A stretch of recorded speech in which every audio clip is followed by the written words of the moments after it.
Market के अंदर एक अच्छा मूव देखने को मिल रहा है और करीब अभी 90 पॉइंट हम ऊपर आकर चल रहे हैं। ये कल का एक्सटेंशन है, लेकिन ध्यान रखा जाए अभी भी हमने 22,250 350 वाली रेंज को पार नहीं किया। बैंक निफ्टी ने अभी भी 47,000 को पार नहीं किया, तो इसलिए दोनों हर्डल्स अभी जस के तस हैं। हमारे पास एक अच्छे सपोर्ट है, सपोर्ट 21,800 का था, उसके हम अभी काफ़ी ऊपर है, कहने का मतलब 300 पॉइंट ऊपर है। बैंक निफ्टी का सपोर्ट एक्सट्रीम वाला वो 46,000 का है और अभी हम 46,900 पे हैं, तो 900 पॉइंट इसके ऊपर हैं। तो रेजिस्टेंस से टकराएंगे, पार हो गए तो फिर बहुत अच्छा मूव आएगा और आप ट्रस्ट में आप ये मानिएगा कि हो सकता है मार्च की सीरीज जाते जाते या अप्रैल की सीरीज आते आते आपके पास एक नए लेवल्स भी देखने को मिल सकते हैं।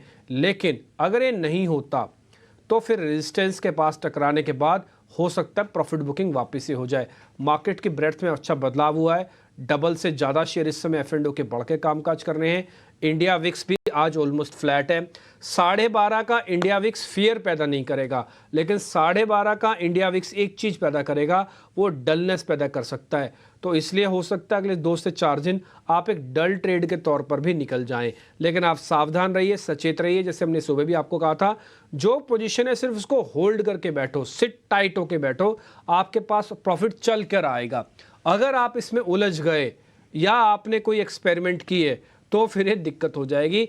आपको अभी फील होगा टूट गया और अभी फील होगा बाजार चला, इसमें से दोनों में से कुछ नहीं कर रहा और आपको सिर्फ फीलिंग करवा के आपके लॉस दे जाएगा। थोड़ा सावधान रहिएगा, सचेत रहिएगा। आज के हमारे मेहमान थोड़ी देर में चंदन तापड़िया जुड़ जाएंगे, उनसे हम निफ्टी, बैंक निफ्टी के बारे में पता करेंगे और साथ ही साथ अलग अलग स्टॉक्स, कुछ ट्रेंडिंग स्टॉक्स है वो भी पता करेंगे। लेकिन ठीक उससे पहले एक सूत्रों के हवाले से खबर आ रही है कि वित्त मंत्रालय बाजार में किसी भी रेगुलेटरी हस्तक्षेप के पक्ष में नहीं है। ज़्यादा जानकारी देने के लिए प्रकाश प्रियदर्शी हमारे साथ जुड़ गए हैं। इंपॉर्टेंट खबर है ये मार्केट के मूव के लिए। प्रकाश, बहुत बहुत शुक्रिया, थैंक यू वेरी मच। ये आप खबर उस समय लेके आ रहे हैं जिस समय इस खबर की सबसे ज़्यादा ज़रूरत है मार्केट को। कहीं रेगुलेशन टाइट तो नहीं हो रहा? जरा विस्तार से बताइए पूरी खबर क्या है। देखिए, सूत्रों के हवाले से हमें एक्सक्लूसिव जानकारी मिल रही है कि वित्त मंत्रालय इस बात के पक्ष में नहीं है कि स्टॉक मार्केट में जो हालिया गिरावट की स्थिति पैदा हुई थी उसको थामने के लिए किसी भी तरह के रेगुलेटरी इंटरवेंशन की जरूरत है। सूत्र हमें बता रहे हैं कि वित्त मंत्रालय का यह मानना है कि स्टॉक मार्केट को फ्री मार्केट मैकेनिज्म के आधार पर ही काम करना चाहिए और किसी भी तरह के रेगुलेशन या ओवर रेगुलेशन की वजह से मार्केट में नर्वसनेस की स्थिति पैदा हो सकती है, जो कि स्टॉक मार्केट के लिए नेगेटिव कदम ही साबित होगा। लिहाजा वित्त मंत्रालय फ्री मार्केट मैकेनिज्म के पक्ष में है। साथ ही साथ सरकार ये भी मानती है कि एक प्रेडिक्टेबल और सिंपल टैक्स रेजिम होना चाहिए और उसके लिए जो भी जरूरी कदम है वो उठाए जाएंगे। हमें इस बात की भी जानकारी मिल रही है कि वित्त मंत्रालय का ये मानना है कि स्टॉक मार्केट में जो रिटेल इन्वेस्टर्स हैं उनकी भूमिका बढ़नी चाहिए और इस बात के संकेत मिल रहे हैं कि आने वाले 3 सालों के दौरान अगर आप देखें तो इंडियन इकोनॉमी की रफ्तार में लगातार मजबूती बनी रहेगी, जो कि रिटेल इन्वेस्टर्स के पॉइंट ऑफ व्यू से देखें तो एक काफी शुभ संकेत है। सूत्र ये भी बता रहे हैं कि हम अब इस ऐसी स्थिति में पहुंच गए हैं जहां पर जो फाइनेंशियल सेविंग्स हैं अब वो फाइनेंशियल मार्केट्स की तरफ जा रहे हैं, जो कि इस बात के भी संकेत दे रहे हैं कि इंडियन इकोनॉमी के फंडामेंटल्स कितने मजबूत हैं और जो रिटेल इन्वेस्टर्स हैं उनका भरोसा उस पर कायम है। साथ ही साथ जो मार्केट का हालिया बिहेवियर है, स्टॉक मार्केट की बात करें तो ये रिफ्लेक्ट करता है कि मार्केट के जो फंडामेंटल्स हैं अब कितने मजबूत हैं। ठीक है, ये बढ़िया खबर आपने दी। इसको लेकर पहले भी एक बार सेबी ने कुछ बात रखी थी अपनी, बाद में फ्रॉड काफ़ी हद तक मिड कैप और स्मॉल कैप से हटी। अब आप ये बता रहे हो कि एक और चरण का रेगुलेशन होता है जिसमें फिनमिन भी इन्वॉल्व होता है, लेकिन उनका ये मानना है कि फाइनेंस मिनिस्ट्री की तरफ से कोई भी रेगुलेशन या उसमें हस्तक्षेप की बात नहीं है। जो रेगुलेशंस हैं वो रेगुलेशंस हैं। उनका ऐसा मानना है कि अभी कुछ करने की ज़रूरत है, ना ही ऐसी चिंता की कोई बात है। ये एक पॉजिटिव खबर के तौर पर दिखना चाहिए, खासकर मिड कैप और स्मॉल कैप के क्षेत्र में। लेकिन मैं फिर से आपको बता दूं, सब कुछ लेवल्स के अधीन होता है, अच्छी खबर और बुरी खबर। ये अच्छी खबर आ रही है जब बाजार के अंदर पुल बैक आ रहे हैं, लेकिन ये पुल बैक को डिसाइसिव होना होगा। ये 22,250 350 की रेंज को पार करना होगा, तभी ये खबर, पॉजिटिव खबरें अपना असर छोड़ पाएंगी, नहीं तो ये भी इसी सिस्टम में चर्न होकर ख़त्म हो जाएंगी। चंदन तापड़िया आज के हमारे मेहमान हैं, लेकिन उनसे पहले आपको जरा रिपोर्ट कार्ड दिखाते हैं। कल सोनी पटनायक हमारी मेहमान थी, उनका रिपोर्ट कार्ड पहले आपके सामने रखते हैं, फिर मेहमान से जुड़ेंगे।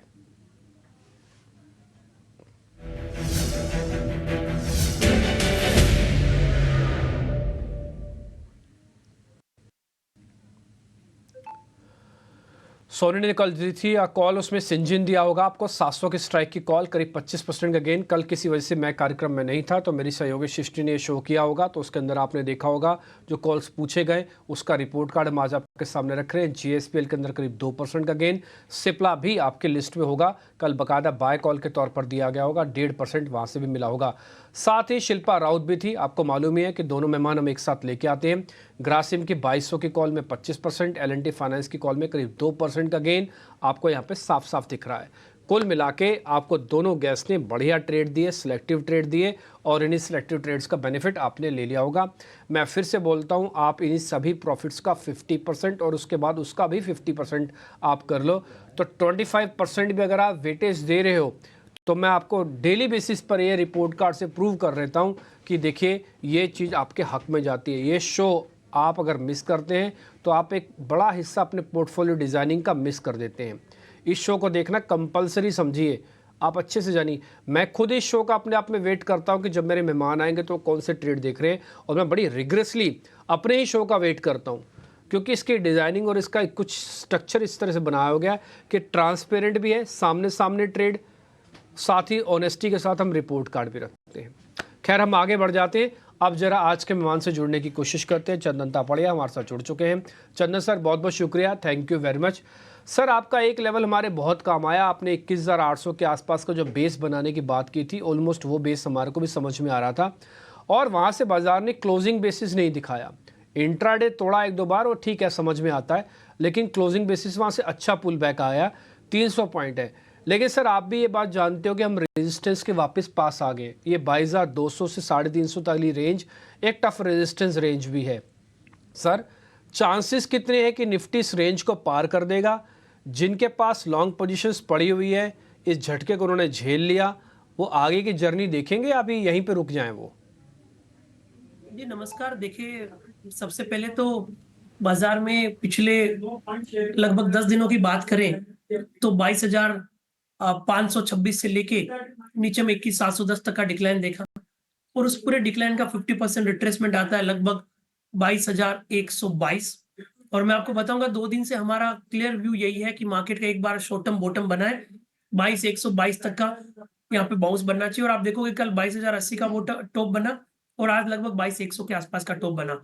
और मैं आपको बताऊंगा डिम्पी जी, इतना कन्विक्शन था कि मैंने यहाँ पे सब जगह वीडियो बना के भी डाला, शॉर्ट क्लिप की मार्केट में बॉटम लगेगा, चाहे इंस्टाग्राम पे हो या फिर ट्विटर हैंडल पे हो। अब मेरा ऐसा मानना है कि बॉटम तो बन चुका है, अब हायर बेस बनना चाहिए, और जो नेक्स्ट लेवल बन रहा है वो 22,222 के आसपास बन रहा है, और ये लेवल भी हम काफी बार से बोल रहे हैं। तो अब जो सपोर्ट है 21,800 से, वो आपका 21,900 की तरफ शिफ्ट हो जाएगा। आज के दिन 22,122 के ऊपर निकल जाता है तो शॉर्ट टर्म मंदी खत्म होके बाजार कहीं ना कहीं 22,350 से 22,500 के लिए तैयार हो रहा है। तो बुलिश बायस है, ऑलरेडी बॉटम बना है, हल्का सा फॉलोअप चाहिए। आज 22,122 के ऊपर यदि बंद हुआ तो मार्केट में बुलिश बायस की प्रोबेबिलिटी ज्यादा बन जाएगी।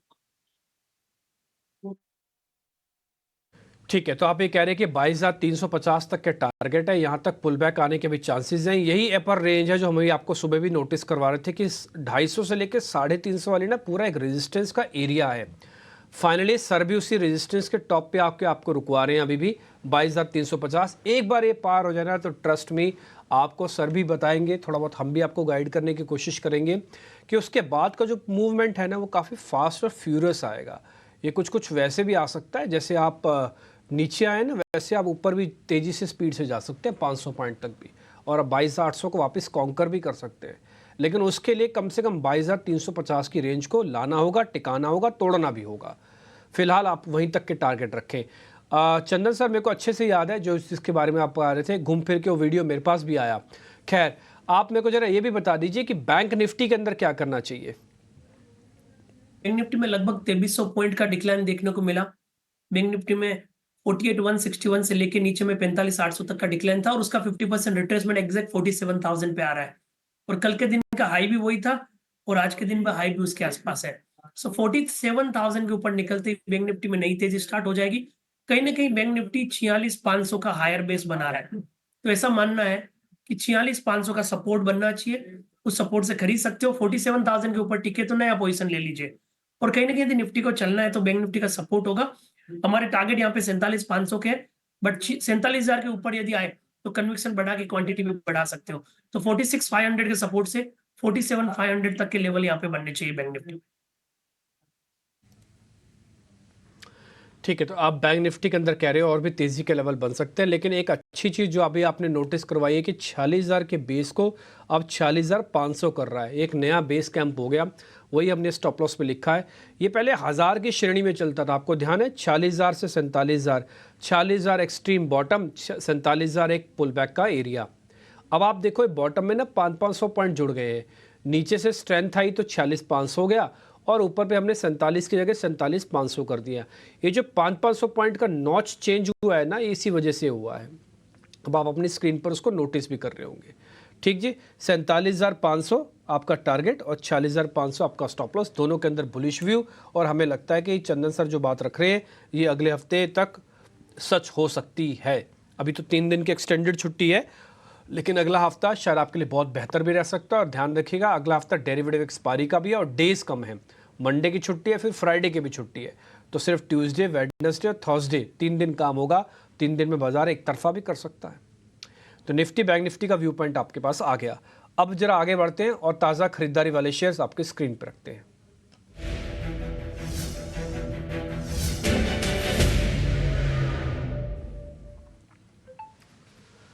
सर 2 शेयर हमने निकाले हैं वादा के, पहला तो सन फार्मा और दूसरा हीरो मोटोकॉर्प। सर दोनों शेयर्स एक बार जरा चेक कर लीजिए। सन फार्मा ने इस गिरावट में न केवल पार्टिसिपेट ही नहीं किया बल्कि प्रूव कर दिया कि ये प्योर डिफेंसिव और एग्रेसिव का डेडली कॉम्बिनेशन है।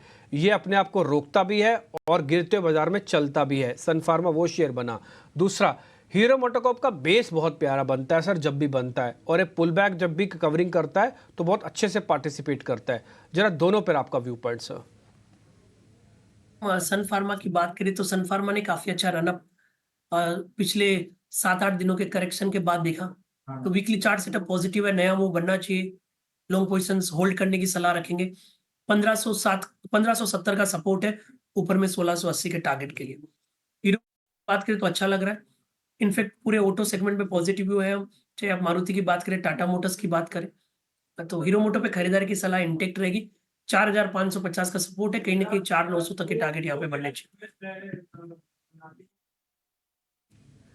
ठीक है, बहुत बढ़िया। तो दोनों के दोनों ट्रेड आपके पास आ गए। एक पर हीरो मोटोकॉर्प पे सर ने रिकमेंडेशन दे दी। अच्छा सर, आपको ना मैं मारुति की बधाई भी देना चाहता था। आप उन चुनिंदा गेस्ट में से एक थे जो मारुति पे बहुत बुलिश भी थे और आपने टाइम टू टाइम उनको गाइड भी किया।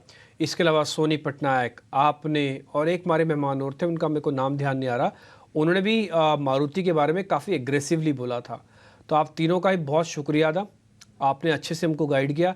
देखिए यही एक अच्छे गेस्ट की पहचान होती है कि टफ टाइम में भी आपको बेस्ट कॉल निकाल के दे।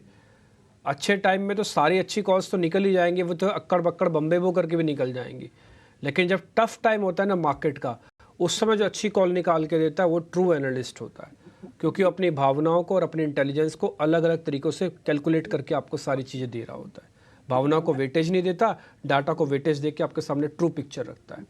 बहुत शुक्रिया चंदन सर, आपने हमको अच्छा सा ये ट्रेड दिया था मारुति का। हीरो मोटोकॉर्प, सन फार्मा हमने सर नोट कर लिया है। 2 शेयर मैं आपके सामने और रखता हूँ सर, शॉर्ट कवरिंग के हैं। First UPL. सर मेरा निजी तौर पर मानना है, हाँ मैं अपना निजी बोल रहा हूँ, पर्सनल, ये मैं स्टैंडर्ड डिस्क्लोजर भी दे देता हूँ। मेरा निजी तौर पर मानना है कि यूपीएल के अंदर सर भले ही तेज़ी आ ना रही हो या बहुत स्पीड से ना आ रही हो, लेकिन ये बेस वाला काम तो अच्छा बना रहा है। ये अब गिरता है ना तो बाउंस बैक अगले ही दिन कर देता है। और एक तो ये शेयर चेक करना और दूसरा सर M&M फाइनेंशियल, ये दोनों शेयर चेक कर लीजिए।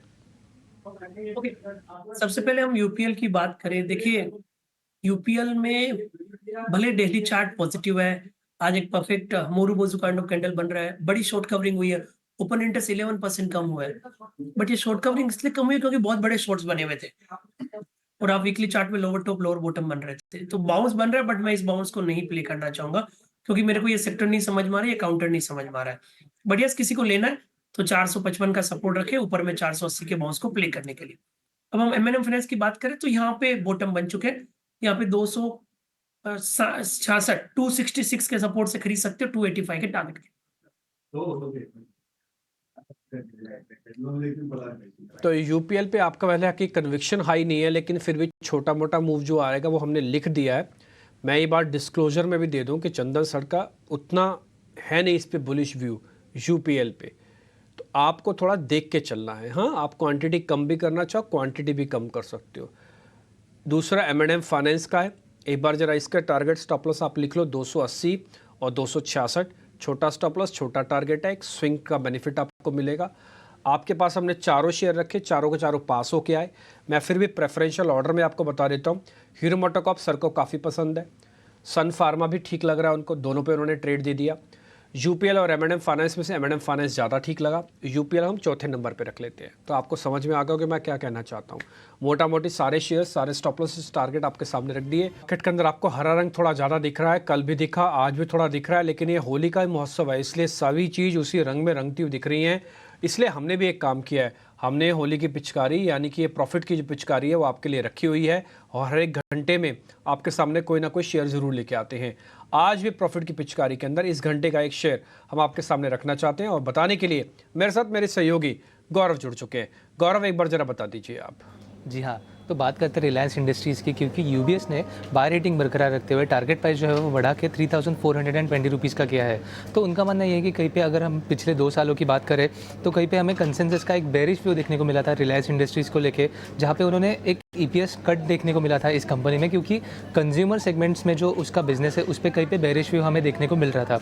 बट आगे जाके यूबीएस का व्यू ऐसे है कि ये जो कंज्यूमर्स का सेगमेंट है वहाँ पे अभी आगे जाके ग्रोथ देखने की काफ़ी ज़्यादा चांसेस है, और इसके 2 रीजंस उन्होंने बताया। तो सबसे पहले अगर रीज़न की बात करें तो जो है रिलायंस जियो, वहाँ पे उनको लग रहा है कि कहीं पे पॉसिबिलिटी है टैरिफ हाइक होने का, और ये जो टैरिफ हाइक है उसको सपोर्ट करेगा कहीं पे जो स्ट्रॉन्ग सब्सक्रिप्शन ग्रोथ जो हो रहा है रिलायंस जियो का, उसकी वजह से हमें काफ़ी अच्छा ग्रोथ देखने को मिल सकता है। और दूसरा रीज़न ये है कि एक रिटेल में भी अगर बात करें तो काफ़ी सस्टेन मोमेंटम देखने को मिला है हमें रेवेन्यू की ग्रोथ में, जो कि आगे जाके भी टिका रहेगा। और उसका रीज़न ये रहेगा कि रिलायंस रिटेल के स्टोर्स की अगर हम बात करें तो वहाँ पे एक लॉन्ग टर्म रिटेल अपॉर्चुनिटी देखने को मिल रही है यूबीएस को। उसके अलावा वाइड प्रोडक्ट्स की रेंज है जो रिलायंस के रिटेल शॉप में हमें देखने को मिलती है, और आगे जाके कंज्यूमर सेंट्रिक फॉर्मेट भी है शॉप का लेके, और इसी के चलते हुए हमें कहीं पे एक बुलिश व्यू देखने को मिल रहा है यूबीएस की तरफ है।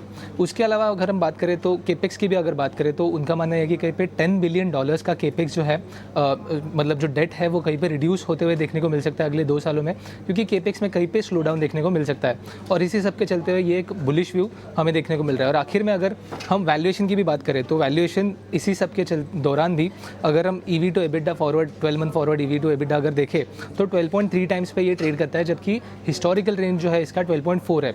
तो इसीलिए ये स्टॉक काफ़ी इंपॉर्टेंट रहेगा और हमारी भी नज़र में रहेगा, क्योंकि एक अच्छा अपसाइड हमें देखने को मिल सकता है रिलायंस इंडस्ट्रीज़ में आगे जाके। ठीक है, तो रिलायंस इंडस्ट्रीज प्रॉफिट की पिचकारी के अंदर है, और सारा का सारा ज्ञान और सारी की सारी इन्फॉर्मेशन ये यूबीएस की रिपोर्ट से निकाली गई, और जहाँ पे बड़े टारगेट्स अभी और भी दिए जा सकते हैं।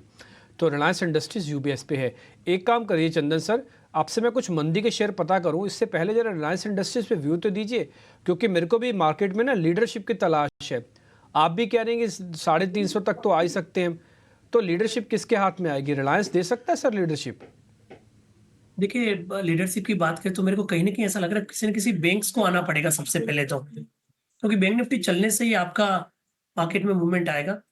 पीएसयू बैंक्स होल्ड कर रहे हैं, बट कंपैरेटिवली वहां पे स्ट्रेंथ वेटेज की नहीं है। और बिल्कुल रिलायंस आप जो बोल रहे हो, तो रिलायंस को यहाँ पे काफी हद तक दमखम लगाना पड़ेगा। ऑलरेडी बॉटम तो बन चुका है 2833 के आसपास। अब जो सपोर्ट है वो 2870 के आसपास जा रहा है, ऊपर में 2950 2980 के रैली को सरपास करने के लिए। ठीक है, लेकिन मैं आपकी इस बात से भी इत्तेफाक रखता हूं कि बैंक्स को ही आगे आना होगा। एक तो डाइवर्जेंस से पहले भी पीछे छूटे हुए हैं, दूसरा इनको लीडरशिप दिखानी है, और तीसरा यहाँ पर काफ़ी हद तक वैल्यू प्ले भी है बैंक्स के अंदर। तो इसलिए बैंक का कोई बड़ा लीडर आना चाहिए। रिलायंस हमने पूछा, गौरव सर ने हमको बताया, इसलिए हमने फटाफट से आपके सामने चंदन जी से पता कर लिया। ये खैर, हम आगे बढ़ रहे हैं, जरा मंदी के शेयर्स आपकी स्क्रीन पर लेके आते हैं।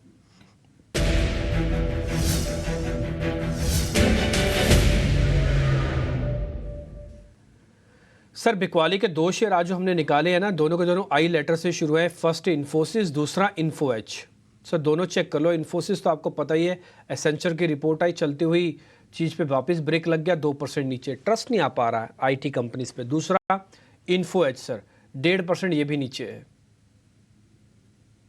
इन्फोएज की बात कर लेता हूँ, नौकरी तो यहाँ तो कोई ट्रेड नहीं है, तो मंदी है न तेजी है। नीचे में 5000, ऊपर में 5300। 50। सो 5000 से 5350 का दायरा है।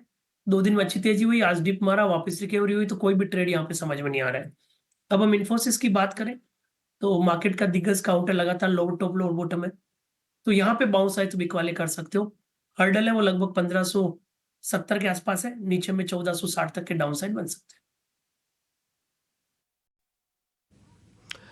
ठीक है जी, तो इन्फोएज छोड़ दिया। इन्फोसिस के बारे में एक ट्रेड आपको मिल गया, थोड़ा सा शॉर्ट हो सकता है, लेकिन मैं फिर से बोलूँगा अगर मार्केट के अंदर ये वन डे एपिसोड है तो ठीक है।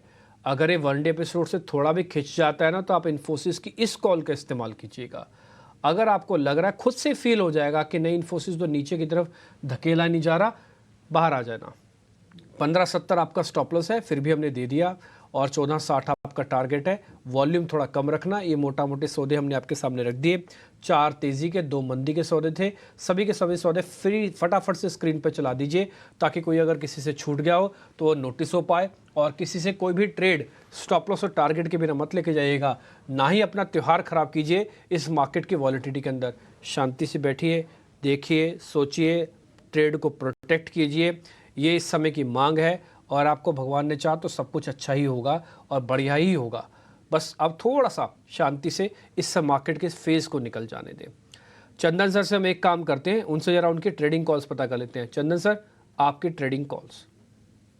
जी, ट्रेडिंग कॉल्स की बात करें तो पहला ट्रेड तो मैं रखूंगा मारुति पे।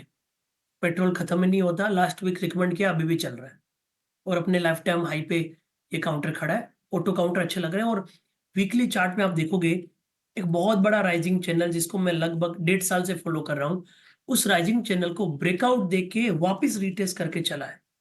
तो इसके लिए मेरे हिसाब से 5-10-12% की तेजी तो बन सकती है।